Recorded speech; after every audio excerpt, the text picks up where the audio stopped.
এখন বাজে বিকাল ৫টা। তো বিকাল ৫টার সময় বেরিয়ে পড়লাম, তিনজনে মিলে বাবার বাড়ি যাব। আমাদের এখানে কালী পুজোর অনুষ্ঠান শেষ করে বাবার বাড়ি যাচ্ছি, কারণ বাবার বাড়িতেও শুনেছি আজকে থেকে প্রোগ্রাম শুরু হবে। দুদিন আগে থেকে শুরু হয়েছে, ভাবলাম আজকের দিনটা সবার সঙ্গে দেখা করা যাক। কোনো যাওয়ার প্ল্যানিং ছিল না, তারপরে কিন্তু বোনরা এত পরিমাণে ভিডিও কলে ফোন করছিল, তারপরে কিন্তু সিদ্ধান্ত নিলাম চলো যাওয়াই যাক। একদিন গেলে কি বা হবে, কালকে আবার চলেই আসবো। তো কোনো মতে রাজি হচ্ছিল না, তারপরে জোর করে ওকে একটু রাজি করালাম। তারপরে কিন্তু দেখো এই যে আমাদের রাস্তায় ঢুকে পড়েছি, আর মিষ্টি নিয়ে নিয়েছি 2 প্যাকেট। 1.5 ঘন্টার পথ অতিক্রমণ করে কিন্তু ঢুকে পড়েছি আমাদের গ্রাম্য রাস্তায়। আর আমাদের গ্রামের পরিবেশটা তো খুবই সুন্দর, ছোটবেলার কত স্মৃতি এখানে জড়িয়ে। এই জায়গাটা দেখছো, এইখান দিয়ে কিন্তু আমাদের প্রাইমারি স্কুল ছিল, এই স্কুলেই আমরা পড়তাম। এখন যেহেতু সন্ধ্যা হয়ে গেছে তোমাদের ভালো করে দেখাতে পারছি না। তো দেখো এই রাস্তাটাও কিন্তু খুব বাজে, আমরা ভেবেছিলাম উপর দিয়ে যাব, পরে কিন্তু তাড়াতাড়ির জন্য এই ভিতরের রাস্তাটা নিয়ে নিলাম। কি বলবো, সব জায়গায় রাস্তাঘাট এত হয়েছে, কিন্তু আমাদের গ্রামের এই রাস্তাটা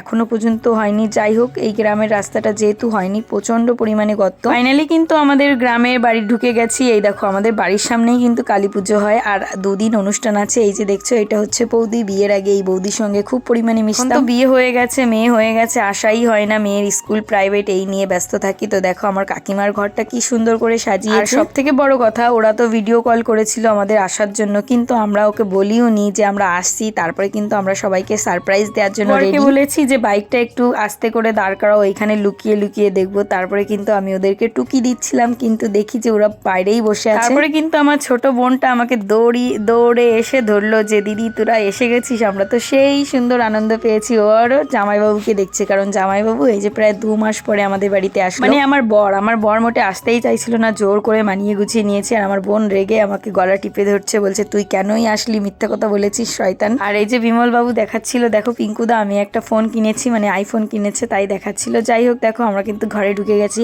আর আস্তে আস্তে কিন্তু সন্ধ্যাও লেগে গেছে, মানে রাত হয়ে গেছে। ঘরে ঢোকার সঙ্গে সঙ্গে দেখলাম কি কেউ এই ঘরটাই নেই। তারপরে এই ঘরে দেখি কি 2 কন্যা মিলে মোবাইল দেখছে, মানে আমার বোনের মেয়ে অদিতি। আর ও তো এসে আমাকে জড়িয়ে ধরলো, আর ওর জামাটা না এখনো দেওয়া হয়নি, মানে ছোট হয়ে গেছিল, দুর্গাপুজোর সময় কিনে দিয়েছিলাম, তাই সেই জামাটা আবার ফেরত দিয়ে কেনার চেষ্টা করেছি। আর অদিতি আর সিঞ্জিনির এত মিল, ওরা 2 বোন মিলে কিন্তু সেই মজা করেছে। আর আজকে রাত্রেবেলা যেহেতু আমাদের এখানে অনুষ্ঠান, দেখো আমরা কিন্তু খাওয়া দাওয়া করে রেডি হয়ে এখানে নাচানাচি শুরু করেছি। বাবার বাড়ি না হলে না এই মজাটা পাওয়া যায়। আর এখানে কিন্তু আমার কাকার মেয়ে, জেঠুর মেয়ে সবাই আছে, খুব মজা হয়েছে। সবাইকে একসঙ্গে অনেকদিন পরে পেয়েছি, ভীষণ আনন্দ করছি আমরা। আর আমরা তো ভীষণ মজা করছি। আর এদিকে কিন্তু এই যে মাম্পি, এটা হচ্ছে আমার স্কুল লাইফের সাথী। সবসময় স্কুল কলেজ, মানে স্কুলে যেতাম, কলেজটা করা হয়নি যদিও। নাচ যেমনই হোক না কেন, আমরা তো নাচের তালে তালে সবাই নাচছিলাম। যাই হোক, দেখো এই যে আমার বর আমার সঙ্গে একটু ডান্স করে নিল, ভীষণই মজা করছি। এখানে কিন্তু সবাই আছে, এখানে তোমাদের সবার সঙ্গে পরিচয় করিয়ে দিচ্ছি। আর এই যে দেখছো, ওটা হচ্ছে আমার জেঠুর মেয়ে, তোমাদের বললাম। আর এই যে হচ্ছে আমার বর, তোমরা চেনো, ওই যে আমার মেজো বোন শিল্পী, তারপরে আমার বান্ধবী আছে পাপিয়া।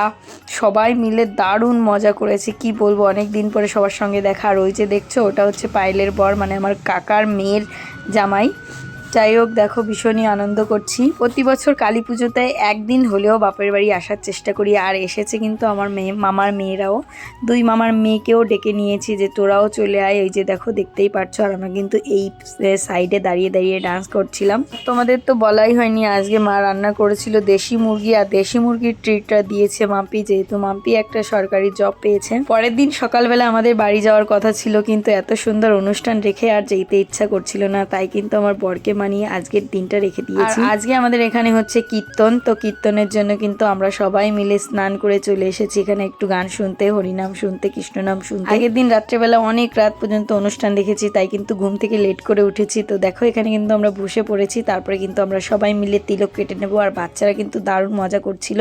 গ্রামের এই ছোটোখাটো পুজোগুলো খুব সুন্দর মজা করি আমরা, দেখবে বড় বড় জায়গায় গিয়ে সেরকম মজা করা হয় না। তারপরে কিন্তু মাম্পি আমাকে তিলক কেটে দিচ্ছিল। আর এই যে মাম্পি, ওর একটা ছেলে আছে, তোমরা এর আগের ব্লগে দেখেছো। আর এদিকে আমার সিঞ্জিনি মাম্মাকেও কিন্তু সুন্দর করে তিলকটা কেটে দিচ্ছে ওর মাসি, ও কিন্তু চুপ করে বসে আছে। ওই দেখো ছেলেটা তোমাদের দেখালাম।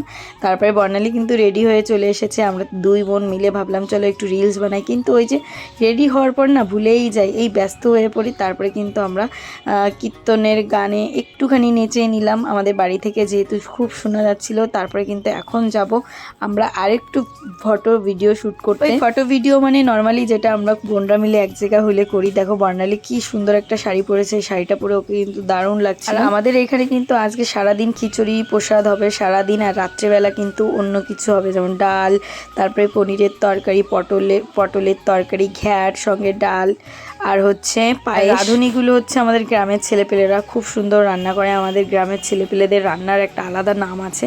আর ওদিকে দেখো আমার বর কিন্তু দাঁড়িয়ে আছে, আর বর্ণালী কিন্তু এখানে সুন্দর একটা স্লো মোশন ভিডিও। আমাদের গ্রামের ঐক্যতা এতটাই, দেখো বাচ্চা থেকে বুড়ো সবাই কিন্তু কাজ করে। এই যে পুচকে ছেলেটা কিন্তু খুব সুন্দরভাবে আমাদের পাতা দিচ্ছিল, আর আমি ওর একটুখানি ভিডিও করে নিলাম। তো দেখো এই জায়গাটা দেখছো, এই জায়গাটা কিন্তু আমাদেরই, মানে আমার জেঠুদেরই, মানে আমরা এক জায়গায় বাড়ি, তো সবিরা কিন্তু এখানে থাকে না। তো এখানেই আর কি সমস্ত প্যান্ডেলটা হয়, মানে খাওয়া দাওয়া থেকে শুরু করে ডান্সের অনুষ্ঠান। তারপরে আমার মেয়ে বলছিল কিন্তু আমি ভাত মানে খিচুড়ি খাবো না, আর আমরা এতটা কুড়েছিলাম, সারাদিন ঘুরেছি, খিচুড়িই পাইনি। পরে গিয়ে সন্ধ্যার সময় বসেছি, তাই আমরা কিন্তু ভাত খাওয়া শুরু করেছি। ভাত রান্না হয়ে গেছিলো রাত্রেবেলার অনুষ্ঠানের জন্য, সন্ধ্যা যদিও লেগে গেছে। দেখো আমরা কিন্তু ঘ্যাট, ডাল, তারপরে পায়েস এগুলো দেবে। তো এখানে দেখো আমরা খাওয়া দাওয়া করে এখন যাব এই দান নিয়ে কিছু দান দিতে। এখানে কিন্তু গোপালকে বসিয়ে রেখেছে, সুন্দর কি মিষ্টি লাগছে। এত পোকা, এর নাম হচ্ছে শামা পোকা। কালী পুজো হবে আর শামা পোকা দেখা যাবে না এরকম কোনো। আর এটা হচ্ছে আমাদের গ্রামে একটা মেয়ের মেয়ে, মানে বুলটির মেয়ে, এত সুন্দর অভিনয় করে, আমরা দেখে অবাক। মানে ছোটবেলা থেকে ওকে ছোট থেকে দেখছি, তো কি সুন্দর অভিনয় করছে আর কি সুন্দর পারফরমেন্স করছে। সব কিন্তু আমাদের গ্রামের মানুষরাই সেজে গুজে এই অনুষ্ঠানগুলো করছিল। এখানে একটা মানে হচ্ছিল নাটক, মানে নাটক না কি বলে, যাই হোক আমি ভুল বলতে পারি, যাই হোক খুব সুন্দর হয়েছিল, সবাই মিলে দেখলাম। তারপরের দিন সকালে আর বা এখানে থেকে তো লাভ নেই, তাই সকাল সকাল রেডি হয়ে এখন কিন্তু বেরিয়ে পড়েছি। মাম্পি দেখো ঘুমে চোখ ফুলে গেছে। মাম্পিকে বললাম তুই যাস, কারণ ও তো এখন খুব ব্যস্ত থাকে, ও একটা আলাদা কাজ পেয়েছে মানে সরকারি, সেই হিসেবে ও বাড়ি থেকে বেরোতেই পারে না। তারপরে চলো তোমাদের আমাদের গ্রামটা দেখিয়ে দিই, একদম গ্রাম্য পরিবেশ, ভাঙাচোরা রাস্তা, বেশ ভালো লাগে। একটু পর থেকে যদিও হালকা পাকা রাস্তা আছে, তারপরে কিন্তু দেখো এই যে আমাদের রাস্তা, এই রাস্তা দিয়ে আমরা কত প্রাইভেট স্কুলে গেছি, এখন আর সেই বাপার বাড়ি আসি, এই যাওয়া আসাই হয়, বাজারেও যাওয়া হয় না। আর আমাদের গ্রামে কিন্তু একটা স্পেশাল জিনিস আছে, যেটা হচ্ছে শ্মশান। তো এই যে দেখো শ্মশানটা তোমাদের দেখিয়ে দিই, ও যে এই রাস্তা দিয়ে যেতে হয়। তারপরে কিন্তু আমরা এখন বাড়িতে চলে যাব, কারণ দুদিন থাকলাম, কোনো জামা কাপড় তেমনভাবে আনিনি, যা এনেছিলাম দুই একটা এনেছিলাম। তারপরে চলো এই যে দেখছো এরকম কিন্তু চারিদিকে জল, আর আমাদের গ্রামটায় না খুব সুন্দর জল হয় এই বর্ষাকালের দিন, আর চারিদিকে কিন্তু শাপলা ফুল, পদ্ম ফুল ফুটে থাকে। তো ভীষণ ভালো লাগছিল রাস্তা দিয়ে যেতে যেতে। তো চলো বন্ধুরা, আজকের ব্লগটা কেমন লাগলো অবশ্যই কমেন্ট করে জানাবে। যদি ভালো লাগে একটা লাইক করবে, কমেন্ট করবে, আর চ্যানেলটিকে সাবস্ক্রাইব করবে। আর ফেসবুক থেকে দেখলে অবশ্যই কিন্তু পেজটাকে ফলো করে দেবে। তো চলো টাটা।